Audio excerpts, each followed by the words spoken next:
आप सभी को मेरी प्यार भरी नमस्कार।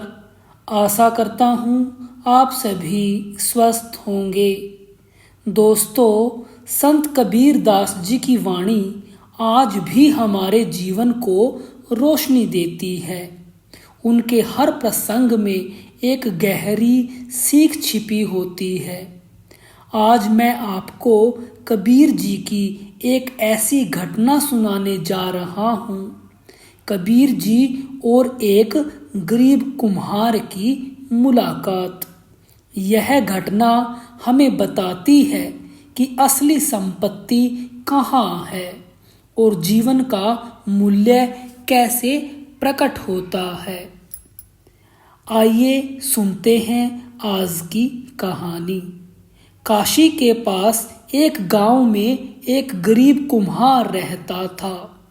वह रोज सुबह मिट्टी खोदता, गधे पर लादकर घर लाता, फिर चाक पर बर्तन बनाता, मेहनत बहुत करता था, मगर घर में हमेशा तंगी रहती थी।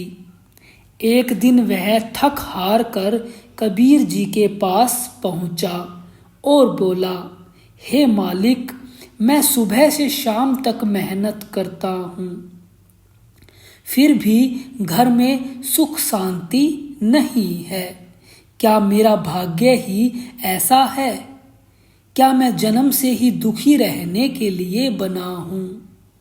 कबीर जी मुस्कुराए और बोले, भाई, इस मिट्टी को देखो।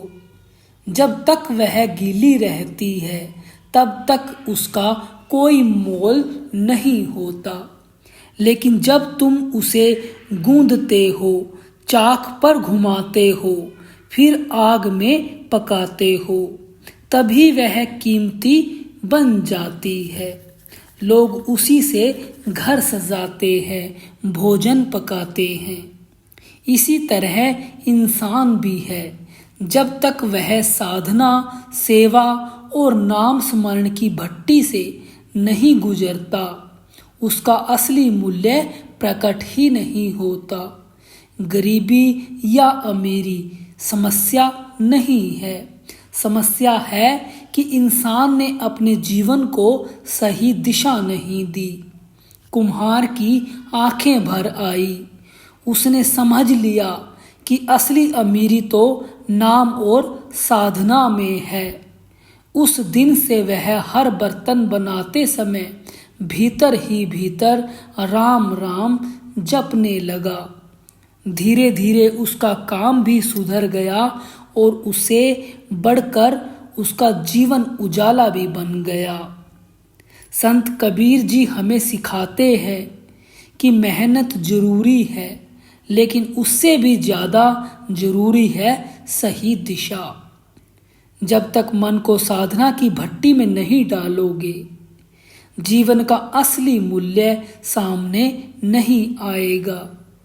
गरीबी और अमीरी से बड़ा धन है ईश्वर का नाम और सेवा का भाव। दोस्तों, यह थी कबीर जी की एक प्रेरणादायक घटना। अगर आपको यह प्रसंग अच्छा लगा हो तो इसे दूसरों तक जरूर पहुंचाएं। कमेंट में लिखिए आपने इस कहानी से क्या सीखा। जय कबीर, जय साहिब। आप सभी का धन्यवाद।